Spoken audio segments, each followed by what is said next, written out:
नमस्कार, आपका स्वागत है हमारे इस खास कार्यक्रम रण क्षेत्र में। मैं हूं आपके साथ प्रद्युम्न शर्मा। आज हम बात करेंगे प्रधानमंत्री नरेंद्र मोदी के उस बड़े उपहार की जिसने बिहार की सियासत में भूचाल ला दिया है। जी हां, दिल्ली के विज्ञान भवन से पीएम मोदी ने 62,000 करोड़ रुपए की युवा केंद्रित योजना का अनावरण किया है। सबसे बड़ा उपहार मुख्यमंत्री निश्चय स्वयं सहायता भत्ता योजना, जिसके तहत बिहार के 5 लाख स्थानांतरितों को 2 वर्षों तक हर महीने 1,000 रुपए का भत्ता मिलेगा। सवाल ये उठ रहा है कि क्या ये बिहार चुनाव से पहले मोदी का मास्टर स्ट्रोक है? क्या युवाओं को रोजगार और कौशल विकास के नाम पर दिया गया ये उपहार वोटों में बदलाव लेकर आएगा क्या, या फिर विपक्ष का आरोप सही है कि यह सब चुनावी जुमला है? आज के रण क्षेत्र में हम तलाश करने की कोशिश करेंगे कि बड़े उपहार के मायने और इसका असर बिहार की राजनीति पर क्या कुछ देखने को मिलेगा। उधर मुख्य चुनाव आयुक्त ने बिहार विधानसभा चुनाव 2025 से पहले अधिकारियों और राजनीतिक दलों के नेताओं के साथ बैठक भी यहां पर की है। आपको बता दें कि जेडीयू सांसद संजय कुमार झा ने कहा कि हमने चुनाव आयोग के सामने अपनी बात रखी। बिहार में एसआईआर हुआ और बिहार देश को ये राह दिखाएगा कि एसआईआर कैसे किया जाता है। हमने आग्रह किया कि आप बिहार में एक फेज में चुनाव होना चाहिए। बिहार में कानून व्यवस्था अच्छी है, अगर महाराष्ट्र में एक फेज में चुनाव हो सकता है तो बिहार में क्यों नहीं। कुल मिलाकर बिहार में चुनावी माहौल है और आज हम इसी मुद्दे पर चर्चा कर रहे हैं। इसी खास कड़ी में हमारे साथ इस चर्चा में कुछ खास मेहमान भी जुड़ेंगे, उनसे भी आपका रूबरू जो है वो यहाँ पर मैं कराऊंगा। लेकिन फिलहाल आपको बता रहे हैं कि बिहार में इस वक्त आम लोगों को बड़ी राहत यहाँ पर मिलती हुई नजर आ रही है, क्योंकि बीते दिन आपको बता दें कि महिलाओं को भी बड़ी राहत यहाँ पर दी गई। 10,000 रुपये हर एक महिला के खाते में यहाँ पर ट्रांसफर भी किए गए थे और अब 62,000 करोड़ की योजनाओं की घोषणा यहां पर फिलहाल कर दी गई है। क्या कुछ प्रतिक्रियाएं इस पूरे मामले को लेकर आ रही है नेताओं की, वो भी आपको सुनवाते हैं। देश भर में हमारे 1,000 से ज्यादा आईटीआई इंस्टीट्यूशंस को इसका फायदा होगा। पीएम सेतु योजना के माध्यम से इन आईटीआई को अपग्रेड किया जाएगा। यहां नई मशीनें आएगी, आधुनिक मशीनें आएगी, इंडस्ट्री के ट्रेनिंग एक्सपर्ट्स यहां आएंगे। कारुकलम भी आज की और फ्यूचर की डिमांड के हिसाब से अपग्रेड होगा। एक तरह से पीएम सेतु योजना दुनिया की स्किल डिमांड से भी भारत के युवाओं को जोड़ेगी। मेरे नौजवान साथी, आप लोग देखते होंगे इन दिनों अनेक देशों के साथ हमारे जो एग्रीमेंट हो रहे हैं उसमें एक विषय उनका होता है कि भाई हमें आपके देश के स्किल्ड मैन पावर की जरूरत है। हमारे नौजवानों के लिए दुनिया में नए अवसर बन रहे हैं। साथियों, आज इस कार्यक्रम से बिहार के हजारों युवा भी हमारे साथ जुड़े हैं। इस पीढ़ी को उतना अंदाजा नहीं होगा कि 2-2.5 दशक पहले बिहार में शिक्षा व्यवस्था किस तरह तबाह थी। ईमानदारी से न स्कूल खुलते थे, न भर्तियां होती थी। कौन माँ बाप नहीं चाहता कि उसका बच्चा यहीं पढ़े और यहीं आगे बढ़े, लेकिन मजबूरी में लाखों बच्चों को बिहार छोड़कर बनारस, दिल्ली, मुंबई जाना पड़ा। यही पलायन की असली शुरुआत थी। साथियों, जिस पेड़ की जड़ों में कीड़ा लग जाता है उसको फिर से जीवित करना बहुत बड़ा पराक्रम होता है। आरजेडी के कुशासन ने बिहार की हालत उसी पेड़ की तरह कर दी थी। सौभाग्य से बिहार के लोगों ने नीतीश जी को सरकार का दायित्व सौंपा और हम भी सभी साक्षी हैं कि कैसे एनडीए की पूरी टीम मिलकर बिगड़ी हुई व्यवस्थाओं को फिर पटरी पर लाई। आज यहां इस कार्यक्रम में भी हम इसकी एक झलक देख रहे हैं। साथियों, मुझे खुशी है कि आज के कौशल दीक्षांत समारोह में बिहार को एक नई स्किल यूनिवर्सिटी मिली है। नीतीश जी की सरकार ने इस यूनिवर्सिटी का नाम भारत रत्न जननायक कर्पूरी ठाकुर जी के नाम पर रखा है। अपनी बात पार्टी की तरफ से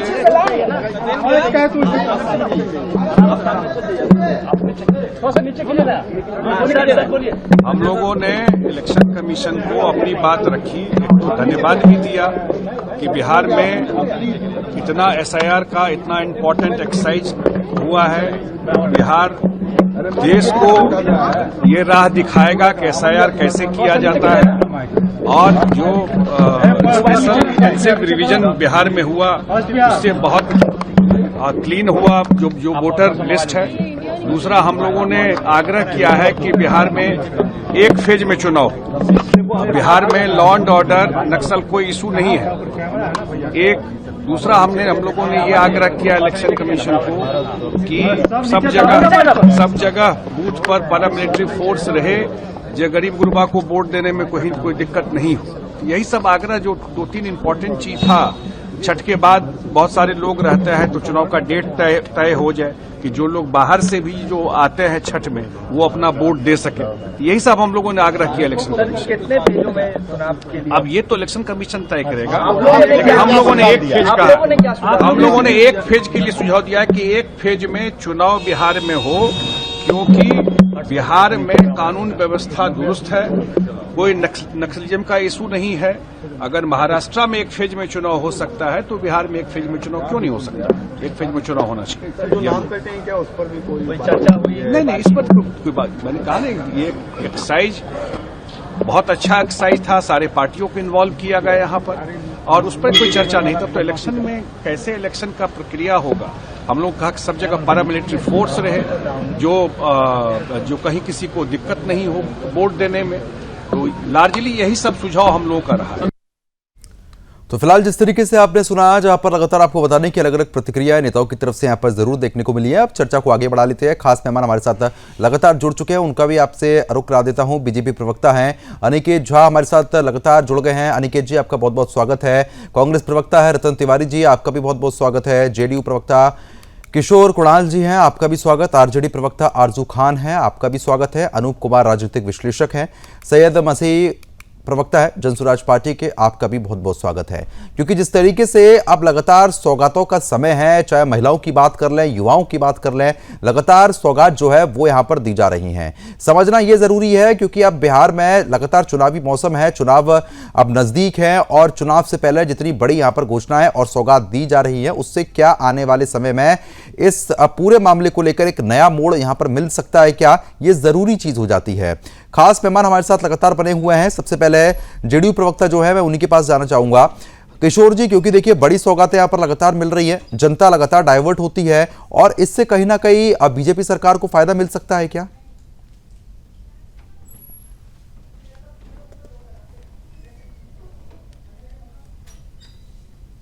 आपकी आवाज हम तक नहीं पहुंच पा रही है, एक बार अपने माइक को अनम्यूट कीजिए आप।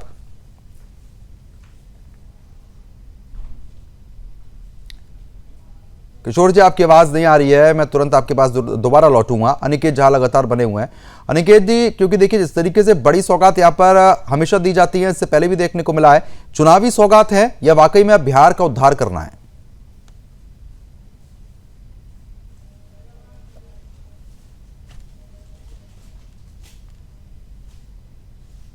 अनिकेत जी, आवाज पहुंच रही है? संपर्क नहीं हो पा रहा है। रतन तिवारी जी, आवाज पहुंच पा रही है?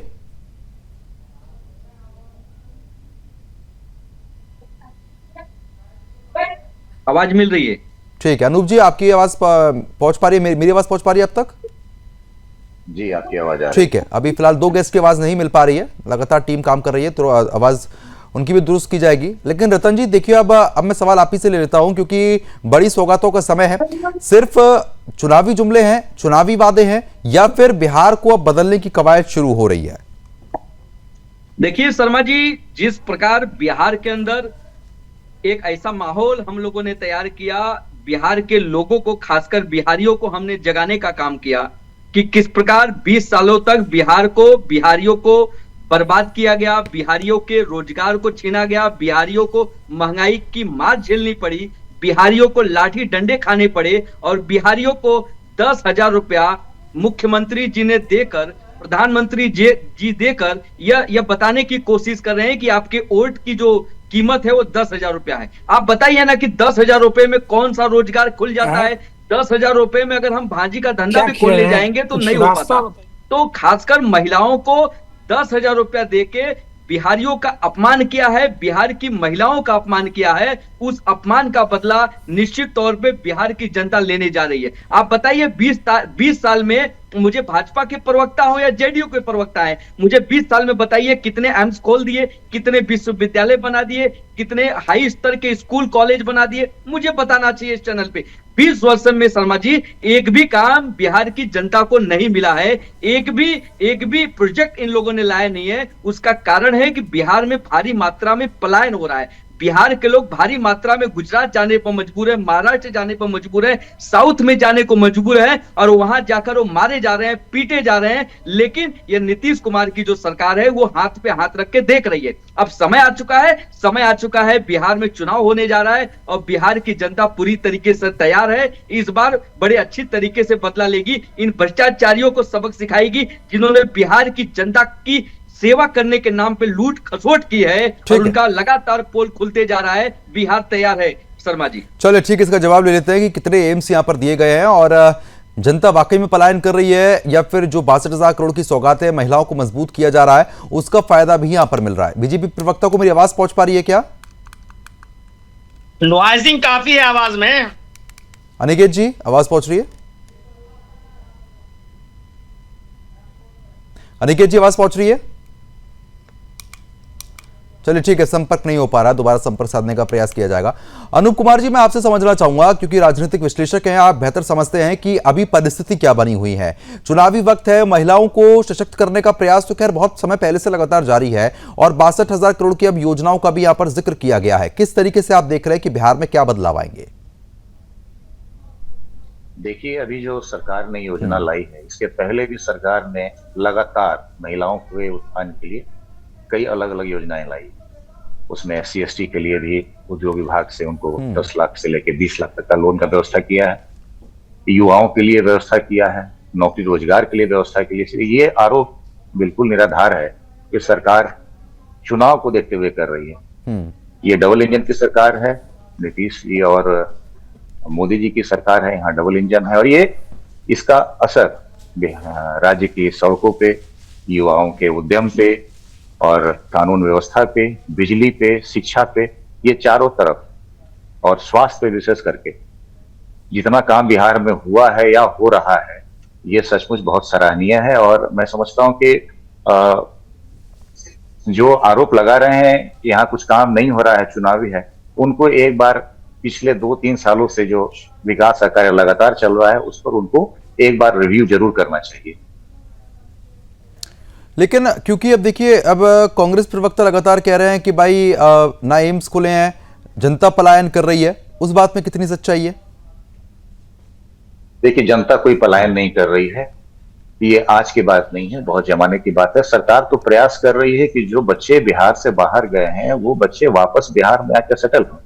कोरोना के टाइम से ही सरकार ने एक अपना चैनल बना रखा है जिसमें बाहर से लोग आए, वहां उसमें नियोजन विभाग में आके अपना रजिस्ट्रेशन कराएं और उनका एक लिस्ट बना रखा है, अलग अलग उद्योग विभाग से उनको कनेक्ट करा रखा है कि आपको जहां भी जिस तरह का आपके पास स्किल है वैसे इंडस्ट्री में आपके लिए प्लेसमेंट का व्यवस्था किया जाए। इसलिए यह कहना गलत होगा कि सरकार चुनाव को लेकर ऐसा कर रही है। ठीक है, इसका जवाब ले लेते हैं और भी खास मेहमान लगातार बने हुए हैं। अनिकेत जी मेरी आवाज अब पहुंच रही है आप तक?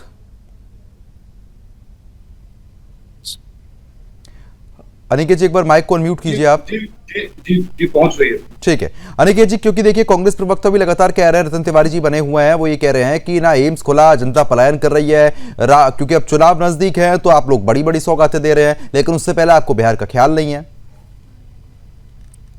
इनके कार्यकाल में जब केंद्र सरकार में एम्स पारित हुआ तो उसको बनवाने का काम तो अटल जी की सरकार ने, इसकी चिंता तो ये बिल्कुल नहीं करें जो बिहार में एम्स नहीं खुला। दरभंगा में भी एम्स हो गया। इसका जमीन भराने का काम शुरू कर दिया गया है। जब आप हाईवे से गुजरेंगे शोभन के पास, तो वहां पर आपको दिखेगा जो किस प्रकार से युद्ध स्तर पर काम हो रहा है। जमीन को भर करके जो है राज्य सरकार और केंद्र सरकार को सौंपने वाली है। और तत्कालीन जो सरकार उस समय में हुआ करती थी कांग्रेस की, उसने बिहार को क्या दिया, और अभी भारतीय जनता पार्टी के शासन में मोदी जी के नेतृत्व में बिहार को क्या सब मिला, उसके बारे में भी जिक्र कर रहे हैं। बिहार की जनता का फिक्र सिर्फ और सिर्फ एनडीए की ही सरकार ने किया है। इनकी सरकार ने सिर्फ बिहार के लोगों को बदनाम कराने का काम किया है, बिहार के लोगों को ठगने का काम किया है और बिहार के लोगों को प्रताड़ित करने का काम किया है। इसके अलावा कांग्रेस पार्टी, राष्ट्रीय जनता दल किसी भी रूप में बिहार की जनता का कभी भी किसी भी रूप में कोई ध्यान रखने का काम नहीं किया। ठीक है, क्योंकि देखिए अब लगातार आपके अपने आरोप हैं, लेकिन वहीं दूसरी पार्टी अपने अलग आरोप यहां पर लगाती है। जेडीयू प्रवक्ता भी लगातार बने हुए हैं। किशोर जी आवाज पहुंच रही है? आ रहा हूं रतन जी, आ रहा हूं। पूछ रहा बिल्कुल आवाज पहुंच रही है। ठीक है, मैं आपके पास तुरंत लौट रहा हूं। रतन जी बताइए। रतन जी ने कुछ कहा है, उसका जवाब लगता है मैं इनको बता देता हूँ। ये बड़ी बड़ी बात कर गए, बोले अटल जी के जमाने में काम हुआ, इनके जमाने में। अरे हम तो बार बार पूछ रहे हैं कि नीतीश कुमार 20 साल से मुख्यमंत्री है, नीतीश कुमार किस शासन में क्या काम हुआ? एक भी काम आप नहीं गिना पाएंगे। अगर डीएनए पे अरे भैया डीएनए पे सवाल कौन पूछ रहा था? अगर डीएनए पे सवाल अगर प्रधानमंत्री पूछ रहे थे तो नीतीश बाबू तो डीएनए का सैंपल भेज रहे थे और आरोप लगा रहे थे प्रधानमंत्री मोदी पे कि डीएनए पे सवाल उठाने वाले नरेंद्र मोदी को बिहार की जनता आग में मिला देगी, मिट्टी में मिला देगी। आप बताइए ना, प्रधानमंत्री मोदी और स्वयं आपके सम्राट चौधरी का ये नीतीश कुमार को आग में मिला लेंगे, नीतीश कुमार को मिट्टी में मिला देंगे, नीतीश कुमार की सत्ता को उखाड़ के फेंक देंगे। वो सम्राट चौधरी अब कहां है?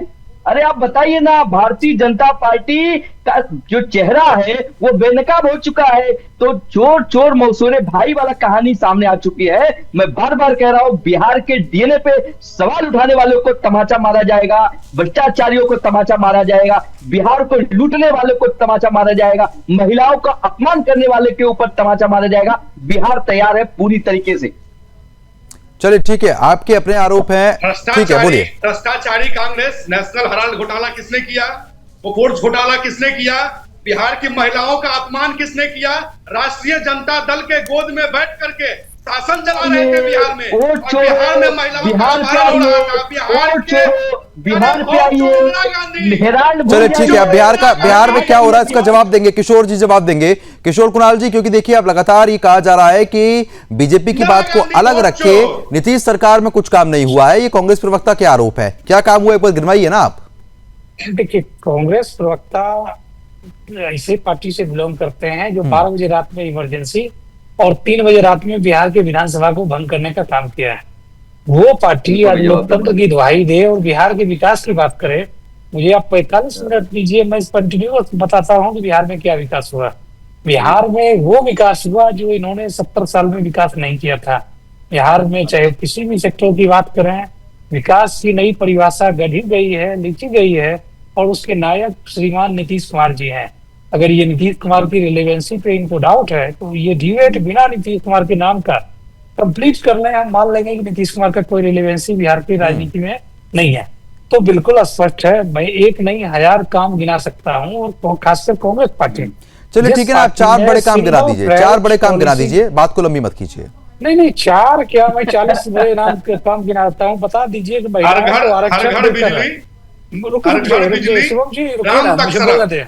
रुक जाइए। अच्छा, एक तस्वीर भी दिखा रहे हैं कांग्रेस प्रवक्ता एक तस्वीर दिखा रहे हैं जिसमें शायद जहां तक मैं देख पा रहा हूं नीतीश कुमार और राहुल गांधी जी हैं।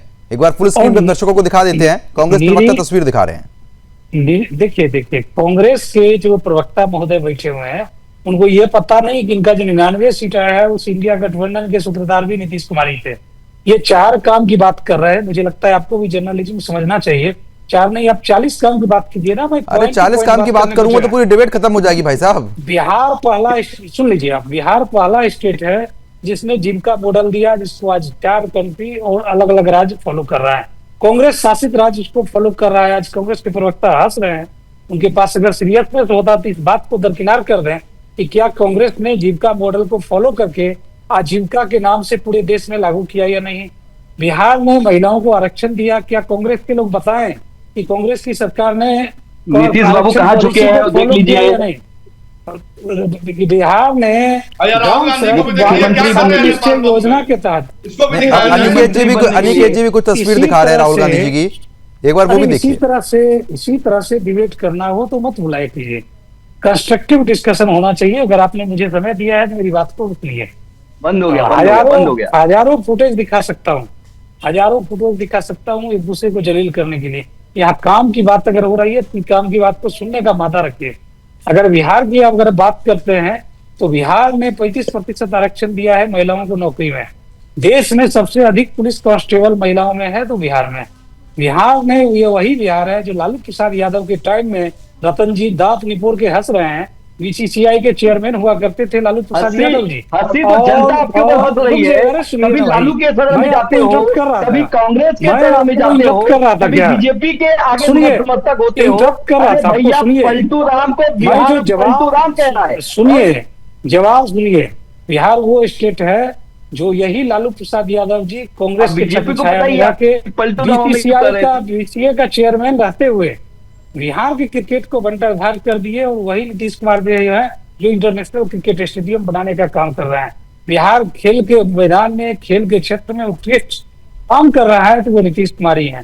तो कितना काम गिनवा दूं, क्षेत्र हो, शिक्षा हो, रोजगार हो। चलिए ठीक है, आपने काम गिनवा दिए, ठीक है। मैं आपके पास तुरंत लौटूंगा। जनसुराज पार्टी के प्रवक्ता सैयद मसीही हमारे साथ लगातार जुड़ चुके हैं। मसीह जी, आपका बहुत बहुत स्वागत है सुदर्शन न्यूज पर। और क्योंकि देखिए जिस तरीके से किशोर जी लगातार कह रहे हैं कि भाई काम बहुत हो रहा है बिहार में, लेकिन कांग्रेस प्रवक्ता कह रहे हैं कि कुछ भी नहीं हुआ है। आप किस तरीके से देख रहे हैं बिहार के काम को? आपकी आवाज साफ नहीं है प्रद्युमन जी, मेरी आवाज जा रही है? जी आ रही है आपकी आवाज। जी आ रही है आवाज आपकी। आपने क्या मुझसे क्या अपेक्षा रखी है बताइए? किशोर जी लगातार कह रहे हैं कि जो जेडीयू प्रवक्ता हैं कि बिहार में काम बहुत हुआ है और लगातार नीतीश कुमार की सरकार में काम आगे किया भी जा रहा है, अब भी हो रहा है। किस तरीके से आप देख रहे हैं? अच्छा, ये जो है हमारे मित्र हैं किशोर कुणाल जी, जदयू के अच्छे प्रवक्ता हैं, अच्छे से वकालत करते हैं। इनसे बेचारे से कहना चाहते हैं कि आप जैसे कार्यकर्ताओं का वहां कहां कुछ है। मुख्यमंत्री जी के यहाँ तो retired officer Deepak Kumar DK tax दीजिए तो वहां आपका जो है कुछ होगा, तो आपका कहां कुछ है। जहां तक ये 10,000 देने की बात है प्रद्युमन जी, तो मैं आपको बता दूं कि 2021 में श्री नीतीश कुमार जी ने बिहार में जातीय जनगणना कराई थी और उसको टेबल्ड किया बिहार विधानसभा में उन्होंने, और विधानसभा में उन्होंने घोषणा की थी कि बिहार के 93 लाख लोगों को 2-2 लाख रुपया देंगे। जो भूमिहीन परिवार हैं उनको 3-3 हजार रुपया देंगे। और जब ये कुछ नहीं हुआ तो पिछले 6 महीना पहले हम लोग नीतीश कुमार जी का गांव कल्याण बिघा गए कि वहीं देखते हैं कि इसकी सच्चाई क्या है। वहां के लोगों से मिले, वहां के लोगों से बात किया तो किसी को भी एक नया पैसा नहीं मिला। ये जो बोलते थे कि 92 लाख को 2-2 लाख देंगे, 3-3 डिसमिल जमीन देंगे, ये अभी जो ये घोषणाएं कर रहे हैं, मैं आपको बता दूं कि पूरे बिहार में 1,37 लाख महिलाएं जीविका से जुड़ी हुई हैं, जो छोटे छोटे माइक्रो ऑर्गेनाइजेशन से लोन लिए हुई हैं।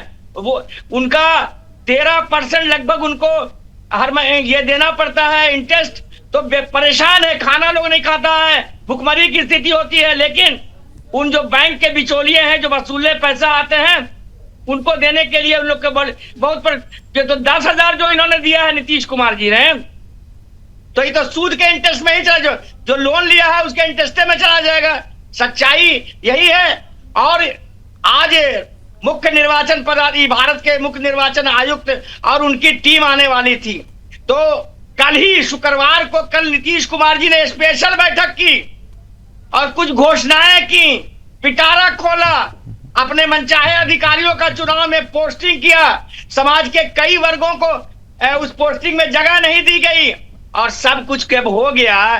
तो मेरे एक मिनिस्टर मित्र ने मुझे बताया जो कैबिनेट से निकले थे और मुझसे भेंट हुई, तो उन्होंने कहा कि नीतीश जी ने कहा कि भाई अब इतना दे दिया, पूरा खजाना खोल दिया केंद्र का और बिहार का, और अब भी आप लोग नहीं जीत के आइएगा तो अच्छा नहीं होगा। अब तो इतना करने के बाद चुनाव जीतना होगा। तो आप समझिए कि ये सारा एक्सरसाइज इनका चुनाव जीतने के लिए है। जनता को बेवकूफ बनाने के लिए है। उसी तरह जिस तरह मोदी जी ने कहा था कि प्रत्येक साल 2-2 करोड़ रुपए नौकरी देंगे, तो 11 साल में कितने करोड़ को नहीं, तो अब बड़ी सौगात तो मिल ही रही है ना। बिहार का उद्धार तो हो ही रहा है ना, तो उसमें दिक्कत क्या है? जनता समझ रही है। बिहार की जनता इस बार 35 साल से जो लालू राबड़ी का शासन था और 20 साल से भारतीय जनता पार्टी के और नीतीश कुमार ठीक है किशोर जी, बिहार की जनता इससे मुक्त होना चाहती है। एक नए बदलाव की ओर अग्रसर है। और 1 साल पहले बिहार के राजनीतिक क्षितिज पर जो प्रकाश पुंज चमक रहा है। ठीक है, मैं आ रहा हूँ आपके पास। ठीक है, रोशनी का मीनार बन गया है और सब लोग पलायन की पीड़ा। ठीक है सैयद जी, ठीक है, आ रहा हूँ, बताइए किशोर जी। देखिए, सैयद मसूदीन साहब भारे के वीर और फेसबुक के रील पर चलने वाली पार्टी जन स्वराज के प्रवक्ता हैं। इनकी बातें भी उसी प्रकार से हो रही है। इन्हें बिहार का विकास नहीं दिख रहा है, इन्हें बिहार सरकार द्वारा किए गए कार्यों को नहीं दिख रहा है। और यही जन स्वराज के प्रवर्तक सर्वे सर्वा सुधार प्रशांत किशोर जी को माननीय नीतीश कुमार जी ने अपने दल और सरकार में महत्वपूर्ण जिम्मेदारी देते किशोर जी, आप जो कह रहे हैं वो उन तक पहुंच ही नहीं रहा, क्योंकि वो लगातार बोले जा रहे हैं। उन्हें एक मौका दिया और उस मौका में ये काम। मसीह जी, आप तक 1 सेकंड में आपको रोकना चाहूंगा, क्योंकि देखिए फिर बात पूरी नहीं हो पाएगी। मसीह जी, आप रुक जाइए ना थोड़ी देर के लिए, आपने बोल लिया। देखिए, मसीह साहब उसी दल से हैं जिस दल में फेसबुक के रील से और भारे के रील से पार्टियां चलती हैं। ये लगातार बोलेंगे, आरोप लगाएंगे, और जब इन पे आरोप लगेगा तो ये सवाल पे सवाल करते हुए मुद्दे को बदल देंगे। कभी इस पे आरोप लगाएंगे, कभी उस पे आरोप लगाएंगे, और जब इन पे आरोप लगेगा ये जवाब नहीं दे पाएंगे। और यही इनकी कार्य संस्कृति है, यही इनकी राजनीतिक संस्कृति है। ये नीतीश कुमार जी के कैबिनेट मिनिस्टर के दोस्त की बातों को रेफरेंस देते हैं, लेकिन ये नहीं बताते हैं कि जब प्रशांत किशोर जी बिहार विकास मिशन के मेंबर थे तो उसमें बिहार के विकास के लिए उन्होंने क्या काम किया। आखिर इनके पास क्या विजन है, क्या मिशन है, किस प्रकार से ये बिहार के चुनाव में जा रहे हैं। ये हमारे के कॉन्ट्रैक्ट पॉलिटिकल एक्टिविस्ट हैं। किसी को बदनाम करने के लिए, किसी का नाम करने के लिए इनकी राजनीतिक कुशलता रही है, उसी कुशलता के हिसाब से ये काम करने का काम कर रहे हैं। तो बिल्कुल स्पष्ट है, माननीय नीतीश कुमार जी 20 वर्षों के शानदार ट्रैक रिकॉर्ड के साथ बिहार के चुनाव में जा रहे हैं और हमारे पास अगले 5 साल का एक बेहतरीन रोड मैप है। चलिए ठीक है, बिल्कुल, कहीं ना कहीं आपका रोड मैप है, मैं इस पे जवाब भी जरूर लूंगा कि अब इलेक्शन नजदीक है, बड़ी सौगात यहां पर मिल रही है, बिहार में बदलाव का समय है, लेकिन विपक्षी पार्टी को यह चीज स्वीकार नहीं हो रही है, क्योंकि विपक्ष लगातार यही कह रहा है कि यह सिर्फ चुनावी जुमला है और जिस तरीके से चुनाव बीत जाएंगे उसके बाद बिहार में जैसा पहले चल रहा था वैसा ही चलेगा। खास मेहमान लगातार हमारे साथ बने हुए हैं, उनका भी रुख कर लेते हैं, उनसे यही जानने की लगातार कोशिश कर रहे हैं। अपने अपनी पार्टी का पक्ष यहाँ पर प्रवक्ता रख रहे हैं, लेकिन जो राजनीतिक विश्लेषक हैं वो भी हमारे साथ बने हुए हैं।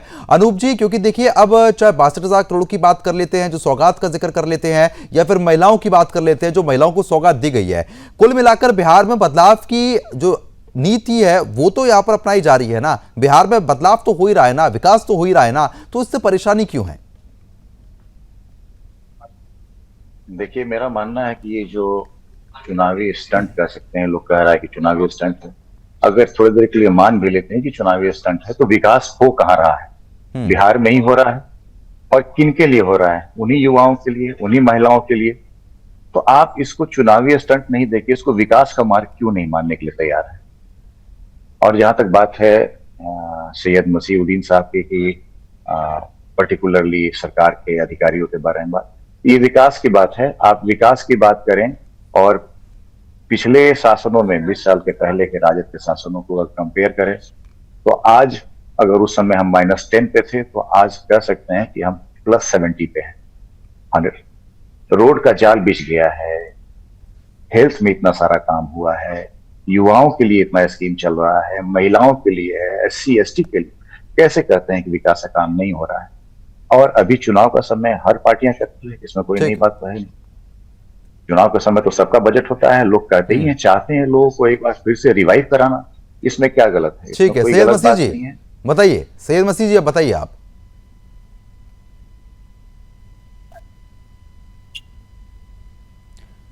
सैयद मसीह जी, आवाज पहुंच रही है? आपने माइक अनम्यूट किया हुआ है, एक बार माइक को माफ कीजिए, माइक आपने म्यूट किया हुआ है, अनम्यूट कीजिए। हेलो जी, अब आवाज पहुंच रही है क्या? इनका क्या हुक्म है? इन्होंने क्या कहा है? मैं सुन नहीं सका। अनूप जी साफ तौर पर कह रहे हैं, राजनीतिक विश्लेषक हैं, और जो किशोर कुणाल जी हैं वो भी कह रहे हैं कि देखिए बदलाव बहुत हुआ है, लगातार अब विकास हो रहा है। जो राजनीतिक विश्लेषक है उनका ये कहना है कि जब अगर इसको मान भी लेते हैं कि ये एक चुनावी स्टंट है, तो अभी बदलाव तो हो ही रहा है, विकास तो बिहार का ही हो रहा है ना, युवाओं का हो रहा है, महिलाओं का हो रहा है, तो उसमें दिक्कत क्या है विपक्ष को? देखिए, ये विकास का झुनझुना जो बजा रहे हैं, विकास के झुनझुना से भ्रष्टाचार की जो गंगा बह रही बिहार में, इसको रोकना चाहते हैं। ये बताएं कि किस तरह बिहार को 20 सालों में इनको दोनों हाथ से लूटा है। किनका इन्वेस्टमेंट हुआ है दुबई में, किनका जद्दा में हुआ है, किनका ऑस्ट्रेलिया में हुआ है, इनके बताएं। अशोक चौधरी दुबई क्यों गए थे? जैकी यादव के साथ किस कंपनी में उनका इन्वेस्टमेंट हुआ है? ये जो माननीय मुख्यमंत्री जी के रिटायर्ड जो मुख्य सचिव थे, अभी प्रधान सचिव है इनकी बेटी के नाम पर 11 कंपनी रजिस्टर्ड है, और बिहार में उनके प्रभावित करके मुख्यमंत्री सचिवालय को उनको काम दिया गया है। उर्मिला पांडे कौन है? पूछिए किशोर कुणाल जी से कि उर्मिला पांडे कौन है और किस तरह दोनों हाथ से बिहार को लूट रहे हैं। तो इनके पास तो ये जीविका की बात कर रहे थे, जीविका का तो हमारे जो सूत्रधार है सरदेव प्रशांत किशोर जी ने कहा, जो घपले की रिपोर्ट है वो पूरा वजन 20 किलो है फोटोकॉपी का। तो बोलवाइए नहीं, आपने विकास की आड़ में बिहार को नंगा कर दिया है। ठीक है किशोर जी, दोनों हाथों से। किशोर जी 26 नवंबर 1999 को भारतीय जनता पार्टी के जो नेता जी बिहार के राज्यपाल थे, उन्होंने जिस व्यक्ति को भ्रष्टाचार, कदाचार, अनियमितता और झूठे शपथ पत्र के आलोक में बिहार के मंत्रिमंडल से बर्खास्त किया राकेश कुमार को, उसी राकेश कुमार को भारतीय जनता पार्टी ने मुख्यमंत्री बना दिया है। चलिए ठीक है सैयद मसीह जी, मैं आ रहा हूँ। तो ठीक है, ये सब भ्रष्टाचार होता रहे और बिहार की जनता देखती रहे, वो पेट्रोल चोर। चलिए ठीक है किशोर जी और अनिकेत जी से इसका जवाब ले लेते हैं। किशोर जी पहले आप बता दीजिए। मसूद्दीन साहब सवाल पूछने में मास्टर हैं, मैं वैसे एक सवाल इनसे करता हूँ, ये बता दें कि जनसुराज पार्टी और Joy of giving global foundation के बीच में क्या संबंध है? अरे आपकी आवाज इन तक नहीं पहुंच पाती, वो बोल। अरे ठीक है मसीह जी, आपकी बात पूरी हो गई है, आप सुन तो लीजिए और मेहमानों को भी। मसूद्दीन साहब आपसे बस एक सवाल है मेरा, उसका जवाब दे दीजिए।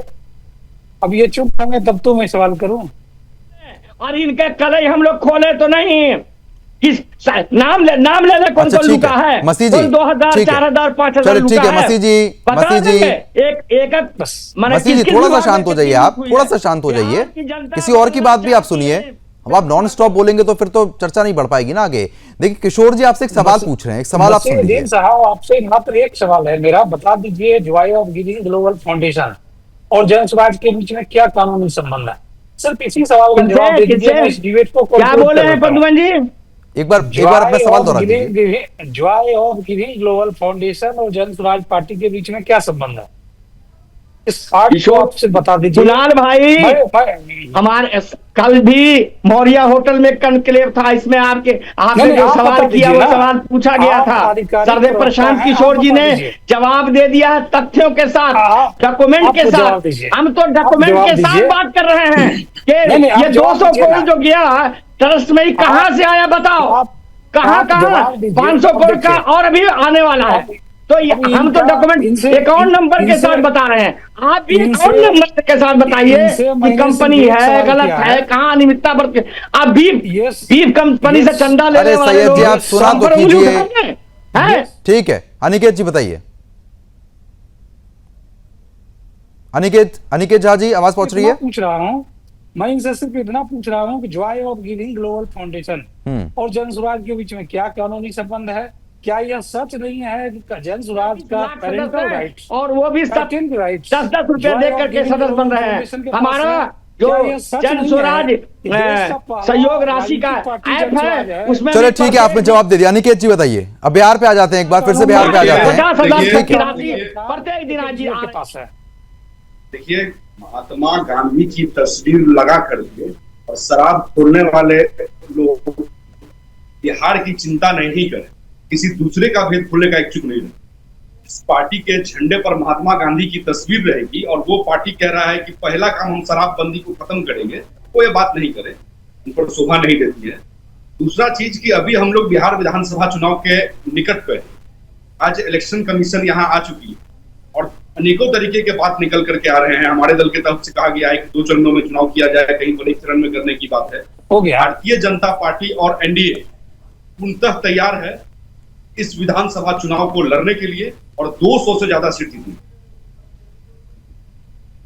ठीक है, आपका अपना पॉइंट है, लेकिन अरे सैयद जी आप सुन तो लीजिए। अनिकेत झा जी ने अपनी बात भी पूरी कर दी है, आप सुन नहीं रहे हैं। बचर कर रहे हैं, लेना देना कुछ नहीं है। वो विधायक नहीं है आपका, एक बार विधायक बनाइए किसी को, 5 साल जनता के बीच में भेजिए। अरे भाई मेरे समझ में आएगा। अनिकेत भाई, नीतीश कुमार जब 95 में चुनाव लड़े थे यूनाइटेड बिहार में, झारखंड नहीं बना था, माने करता थे लाइंस करते, 6 सीट आई थी, 6 सीट, 5 सीट नालंदा में, 1 सीट इमामगंज डुमरिया में। आप मत खोलवाइए। भारतीय जनता पार्टी 2 सीट से बनी है, इतनी बड़ी पार्टी। ये सब हम लोग को हम सभी इतिहास जानते हैं।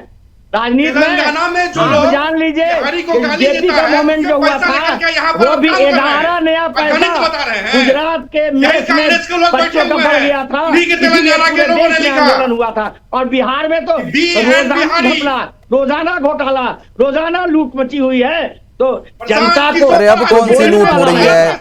जन स्वराज पार्टी के प्रवक्ता सैयद जी आपने बिल्कुल ही सुनने की हिम्मत तो रखिए। आप नॉन स्टॉप बोलेंगे तो दूसरा आदमी नहीं बोल पाएगा। ठीक है, कांग्रेस प्रवक्ता काफी देर से इंतजार कर रहे हैं। रतन तिवारी जी, अब देखिए सौगातें लगातार यहां पर दी जा रही हैं, आप शायद इसको चुनावी जुमला बोल रहे हैं, लेकिन अब सौगात तो यहां पर मिल ही रही है ना। महिलाओं का लगातार फायदा किया जा रहा है, सशक्त उनको बनाया जा रहा है, युवाओं को लगातार रोजगार की पटरी पर लाया जा रहा है। अब वो अपना काम कर रहे हैं, आपकी पार्टी वहां पर क्यों कुछ नहीं कर रही है मजबूती के लिए? देखिए प्रद्युम्न शर्मा जी, हमारी पार्टी वहां पे डे 1 से राहुल गांधी जी ने यह दिखा दिया कि बिहार में कांग्रेस पार्टी में अपनी दखल दे दी। हमने जो भव्य रोड शो किया, जो रैली किया, 9वां फेल तेजस्वी के पिछलग्गू है। ये लोग क्या बोलेंगे? इनका इंडिपेंडेंट अस्तित्व है बिहार में, ये लोग तो पिछलग्गू लोग हैं। ये तो टिकट देखो अब इनको, एक बार बोलने तो दीजिए ना। 40 रुपए वाला चश्मा लगा के, 40 रुपए वाला चश्मा लगा के अब आके बकैती कर रहे हैं। अब सुन लीजिए, राहुल गांधी वाला भारत टूटा हुआ नहीं है जो सब आदमी एमजे का चश्मा पहनेगा। रतन जी बात वही है, सुन लीजिए। देखो क्या है, मैं आपको बता रहा हूँ। अरे 9वां फेल चारा चोर की पिछलुकीपन से तो मुक्त होइए पहले आप लोग, कांग्रेस के लोग लड़िए पूरे बिहार में। 10 दिन तो राहुल गांधी रहे बिहार में, पहली मर्तबा राहुल गांधी कभी। अरे सुन लीजिए भाई, पहली मर्तबा। अरे सुन लीजिए, स्वराज की जो अरे भैया जन स्वराज आप सुन लीजिए, आप सुनिए एक बार, सुन लीजिए जन स्वराज आप सुन लीजिए। देखिए नीतीश कुमार जी अपने कार्यकाल में 6 मंत्रियों का इस्तीफा लिए थे। वो पूरे बिहार ने देखा था, पूरे भारत ने देखा था। लेकिन वो ऐसी क्या मजबूरी है जो कई मंत्रियों के ऊपर आरोप लग रहे हैं, उनके इस्तीफे नहीं ले रहे हैं? खुद सम्राट चौधरी उस पर डिप्टी सीएम के ऊपर आरोप लग रहे हैं, अशोक चौधरी के ऊपर आरोप लग रहे हैं। ये सोचने की बात है। नंबर 2, ये इनके ही सहयोगी एनडीए में है चिराग पासवान, जो कई बार खुले मंचों से कह चुके हैं कि नीतीश कुमार एक थके हुए मुख्यमंत्री है, उनका मानसिक संतुलन खराब हो चुका है, वो अब सोचने समझने की क्षमता कम है, उस पर ये नहीं बोलेंगे। मैं इनसे बार बार कहता हूं शर्मा जी, मैं इनसे बार बार कहता हूं कि नीतीश कुमार जी क्या चाहते हैं क्या नहीं चाहते वो बिहार आने वाले समय में तय करेगा। ठीक है, एक बार आखिरी प्रतिक्रिया किशोर जी से। किशोर जी आखिरी प्रतिक्रिया। आवाज नहीं पहुंच पा रही आपकी। कुमार जी, नीतीश कुमार जी चाहे थे कि 4 एमएलए की पार्टी को 28 एमएलए की पार्टी में बदल दिए। नीतीश कुमार जी इंडिया गठबंधन बनाया जिसके कारण 99 विधायक आपका हो सका। तो नीतीश कुमार जी हमेशा से बिहार की प्रगति चाहते हैं, नीतीश कुमार जी हमेशा से बिहार की बेहतरी चाहते हैं, और नीतीश कुमार चाहते हैं कि बिहार के लोग बिहारियत के दम पर आगे बढ़े, हिंदू मुस्लिम सिख ईसाई। चलिए ठीक है, आपकी कोशिश ये है कि बिहार को आगे तरक्की की राह पे ले जाना। चलिए ठीक है, अब समय कम है और माफी की चाल सभी को रोकना चाहूंगा। आप सभी का बहुत बहुत शुक्रिया इस डिबेट में हिस्सा लेने के लिए और तमाम मुद्दों पर चर्चा यहां पर लगातार करने के लिए। तो फिलहाल आपने देखा कि जो प्रवक्ता है वो अपनी अपनी पार्टी का पक्ष यहां पर रखते हुए आए हैं, लेकिन लगातार केंद्र सरकार की मदद से यहां पर आपको बता दें कि बदलाव लगातार देखने को मिल रहे हैं। महिलाओं को सशक्त बनाने का प्रयास यहां पर किया जा रहा है, युवाओं को रोजगार देने का यहां पर प्रयास हो रहा है, लेकिन जनता आखिर में किसको चुनती है ये फिलहाल वक्त बताएगा। अभी के लिए सिर्फ इतना ही, नमस्कार।